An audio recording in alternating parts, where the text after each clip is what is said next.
Baratunde, it's so nice to meet you. It's nice to meet you too, Zion. Thanks for having me here. Can you tell me a little bit about your PBS American Outdoors? Oh yeah. I would be so excited to tell you about America Outdoors coming July 5th, 2022.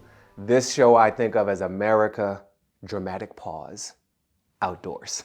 And so I got to interact with Americans of all different kinds in the middle of the Chesapeake Bay as they pull up the crabs that they're raising, in the mountains of Idaho, hiking with refugees, or the Appalachian Trail with the woman who set the record there, surfing in LA with more black people than I've ever seen on surfboards at one time in my life, and with a lot of indigenous nations in their lands and seeing how they interact with the land, which is something that we're all trying to relearn.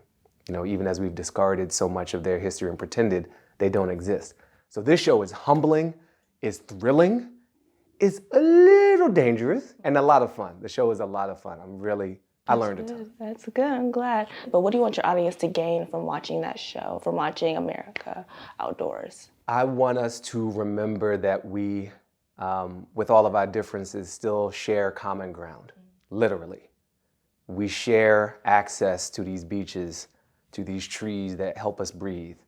And that sometimes it's easier to connect when we're not actively trying to do that. So I found myself in conversation with people about whom I have a ton of opinions on social media. But when you're on their farm or their ranch, or you're hanging out in the desert and you're focused on that, then other things have room to breathe and come forth. So I want people to see each other. I want people to see this show and be like, yo, America's big. And it's wild out there and it's beautiful, and look at all these different people finding shared value in this common ground.